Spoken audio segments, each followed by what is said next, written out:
안녕하세요, 가치환입니다. 1월 20일 수요일 국내 시장이 마감되었습니다. 자, 오늘 코스피 코스닥은 굉장히 좋은 흐름으로 마무리되었습니다. 첫 번째로 코스피는 오전장부터 오후장까지 수급 이탈 없이 굉장히 좋은 흐름이 이어졌고 결과적으로 1.1% 상승이 나오면서 오늘 시장을 마무리했습니다. 그리고 코스닥은 코스닥도 0.8% 좋은 흐름이 나왔었죠. 그리고 시가총액 상위 종목들을 보면 오늘은 그동안 흐름이 좋았던 조선주, 현대중공업이 4%의 낙폭이 있었고 그 외에는 다양한 종목들의 빨간불이 들어왔습니다. 특히 가장 눈에 띄는 것은 저는 반도체 관련주가 가장 좋았다고 생각이 됐고 또 코스닥도 마찬가지로 전반적으로 빨간불이 많이 보이는 것 같습니다. 제약바이오, 2차전지 이쪽이 가장 눈에 띄는 것 같습니다. 그리고 코스피 수급을 보면 오늘 모처럼 외국인에 다시 한번 많은 순매수가 들어왔고 기관도 마찬가지로 많은 순매수가 들어왔습니다. 그래서 두 주체가 모두 많은 매수세를 보여주었던 것은 지난 1월 3일 이후로 처음으로 많은 양매수가 들어왔다고 생각이 됐고 그리고 코스닥도 마찬가지로 많은 규모는 아니었지만 기관과 외국인의 양매수가 들어왔습니다. 그리고 삼성전자 오늘 모처럼 기관의 매수세가 들어왔지만 여전히 외국인의 순매도는 이어지고 있고 반대로 SK하이닉스 오늘은 외국인의 2,500억의 많은 순매수가 들어왔습니다. 그리고 한미반도체의 흐름도 굉장히 좋았습니다. 역시 기관과 외국인의 양매수가 들어왔었네요.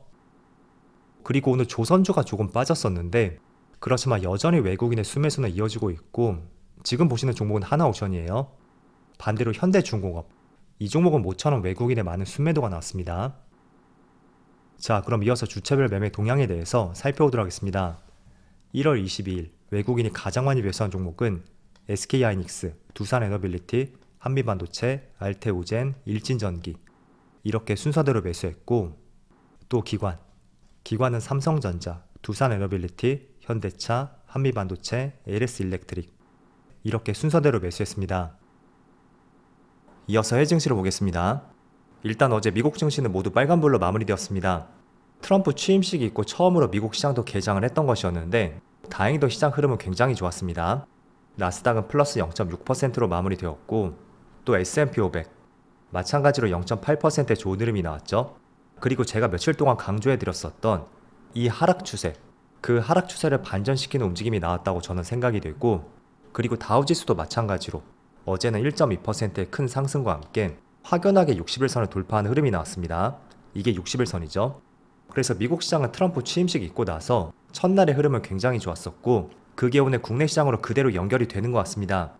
그리고 반도체 마찬가지로 반도체도 좋은 흐름이 나왔었고 1.3%의 빨간불이 들어왔습니다.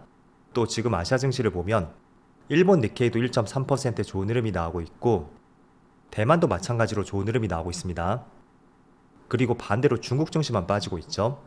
아마도 관세 문제, 그게 약간의 시장에 파급력을 미치는 것 같습니다. 자, 우선 먼저 코스피 코스닥을 살펴보면 전반적으로 오늘 코스피 상위 종목들은 모두 빨간불이 들어오고 있습니다.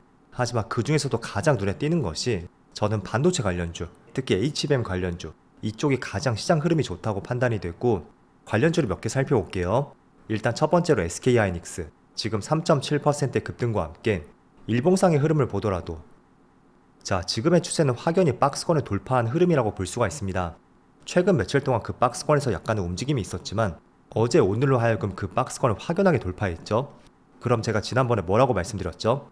장기간에 이 박스권을 돌파를 했다는 것은 충분히 손바뀜이 일어났다. 그리고 에너지가 많이 쌓였다고 할 수가 있으니까 이 박스권을 돌파했다면 충분히 직전 고점, 이 고점까지도 나아갈 수 있는 흐름이 나올 수 있다고 말씀드렸습니다. 그래서 오늘 3% 이상의 반등이 나오고 있지만 저는 1차적인 목표선으로서 직전 고점을 터치할 수 있는지 이런 부분에 보다 포커스를 맞춰보시기를 권장이 드리겠고요. 또 장비 기업이 있잖아요. 한미반도체도 마찬가지로 오늘 지금 10%의 급등과 함께 241선, 1년 평균선이죠. 그 평균선을 완전히 돌파하는 흐름이 나오고 있습니다. 그래서 오늘 처음으로 1년 평균선을 돌파했던 만큼 저는 조금 더 추세가 이어질 가능성이 있다고 판단이 됐고 그렇지만 아직까지는 하이닉스에 비해서는 더 흐름이 좋다고는 볼 수는 없습니다. 물론 오늘의 반등만 봤을 때는 더 큰 반등을 하지 않았냐 그렇게 물어볼 수도 있겠죠. 하지만 지금 한미반도체는 처음으로 241선을 돌파했고 또 직전 고점에 비해서 아직까지는 올라온 폭이 그렇게 높지는 않거든요.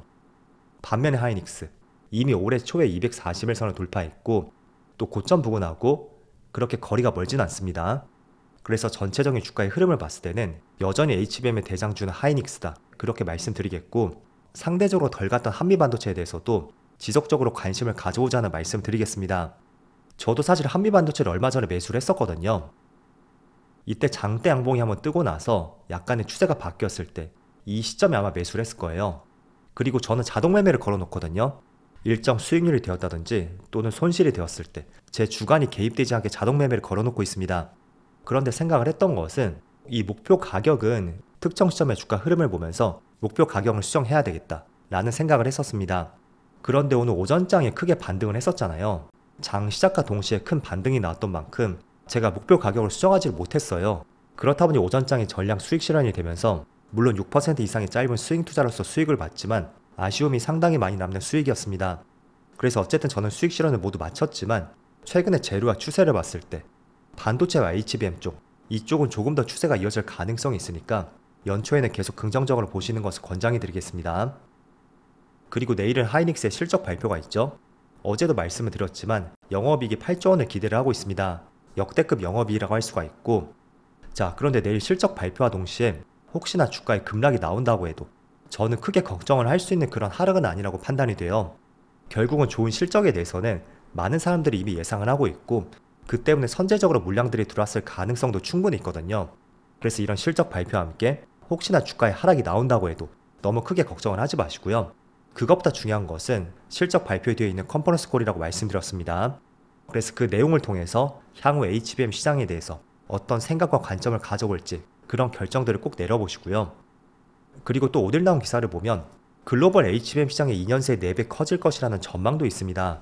그래서 이런 전망들을 보더라도 단순히 실적 발표에 따른 주가의 하락, 그거는 굉장히 단발적인 주가의 변동에 그칠 가능성이 있으니까 저는 이런 부분보다는 지금 내가 바라보고 있는 업종에 대한 산업, 그 산업의 방향성이 어디를 가리키고 있고 또 올해는 어떻게 전개가 될 수 있는지 그런 부분에 많은 포커스를 맞춰보시는 것을 권장해 드리겠습니다. 자, 이런 부분이 정말로 탄탄할 때 내가 그 안에서 장기 투자를 할지 또는 조금 짧게 스윙 투자를 할지 아니면 더 짧게 단타를 할지 그런 결정을 충분히 내릴 수가 있거든요. 그래서 조금은 멀리 내다보시는 것을 권장해 드리겠습니다. 그리고 참고로 덧붙여서 말씀드리면 올해 HBM 시장 규모는 55조 원 정도로 예상이 되고 있고요. 또 내년에는 무려 83조 원까지 크게 성장할 것으로 전망하고 있습니다. 그래서 이런 부분을 참조를 해보시고요. 자, 그리고 최근의 주식시장의 흐름을 보면 확실히 연말보다는 연초의 흐름이 괜찮지 않나, 저는 그렇게 생각이 됩니다. 많은 업종들이 빨간불이 들어오고 있고 또 최근의 코스피 주가 흐름을 보더라도 5일선, 11선, 21선, 단기 이평선들이 모두 정배열로 바뀐 것을 볼 수가 있습니다. 그래서 이렇게 정배열로 바뀐 구간들을 보면 지난 7월에 고점을 찍고 나서 단 한 번도 이렇게 정배열로 바뀐 구간은 없었거든요. 물론 장중한 때 이런 구간이 보이긴 하죠. 하지만 21선이 완전히 돌아선 것은 아니었기 때문에 확연하게 5일선, 11선, 21선 이 모든 이평선들이 우상향을 가리키는 것은 지난 7월 이후로 처음이라고 볼 수 있습니다. 그래서 다행히도 설 연휴를 앞둔 시점에서 보기 드물게 국내 시장의 흐름이 조금은 개선이 되었다고 생각이 되고, 또 최근에 원달러 환율을 볼게요. 지난 12월 말에는 1482원까지 지난 21년 고점도 돌파하는 흐름이 나왔습니다. 하지만 최근 한 달 동안의 흐름을 보면 확연하게 환율이 조금 꺾이는 것을 볼 수가 있거든요. 그래서 이런 부분도 지금 시장에 많은 영향을 미치는 것 같고, 또 아무튼 국내 시장은 설 연휴 전에 2거래일밖에 남지 않았습니다. 하지만 지금 시점에서 시장 흐름을 보면 6개월 동안 이어졌던 이 추세 있죠?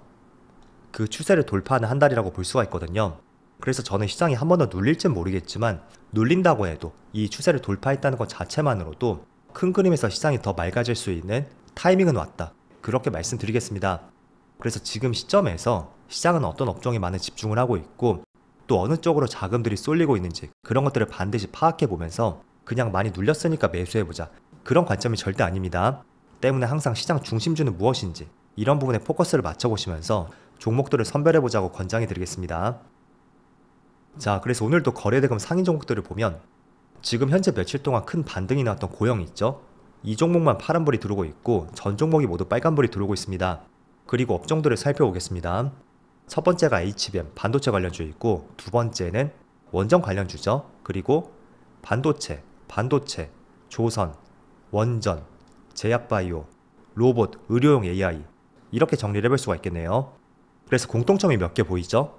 반도체 관련주가 많이 포함이 되어 있고 또 원전 관련주가 두 종목 포함되어 있습니다. 그리고 어떤 재료가 있는지, 그런 부분은 새롭게 나온 재료가 아니라면 일단은 패스를 하겠습니다. 왜냐하면 재료는 제가 그동안 많이 말씀드렸던 만큼 간략하게 넘어가도록 하고요. 그리고 밑에 새롭게 루미르라는 종목이 보이는데 이거는 항공우주 관련주예요. 그래서 어찌 본다면 어제 거래대금이 많이 실렸었던 하나시스템 있죠? 그리고 하나에어로스페이스 또는 AP위성, 이런 종목들과 같은 업종으로 분류를 해볼 수가 있고요. 또 VT는 화장품 관련주입니다. 그리고 일진전기는 전력설비 관련주죠. 전력설비 관련주도 반드시 주목을 하셔야 됩니다. 대표적으로 HD 현대일렉트릭, 그리고 LS일렉트릭, LS에코에너지, 그리고 대원전선 등등 수많은 종목들이 있는데 전선 관련주도 제가 이슈를 많이 말씀드렸던 만큼 내용은 패스하도록 하겠습니다. 그리고 제약 바이오가 있고 또 전선 관련주, 또 로봇 관련주, 반도체. 자, 공통점이 몇 개 보이는 것 같죠? 첫 번째로 반도체 관련주가 가장 많이 보이는 것 같고 또 원전, 전선, 그리고 제약 바이오, 이 4개 업종은 중복된 종목들이 같이 포함이 되어 있는 것 같습니다. 그래서 어떤 업종을 주목을 해야 되는지 이 거래대금 상위 종목들을 통해서 한번 종목들을 선별해 보시면 좋을 것 같습니다. 자, 어제에 이어서 오늘도 정말 날씨가 좋지 않은 것 같습니다. 미세먼지가 굉장히 심하다고 하는데 모두 호흡기 질환 조심하시고요. 저는 내일 영상에서 다시 찾아뵙도록 하겠습니다. 모두 즐거운 저녁 되세요. 감사합니다.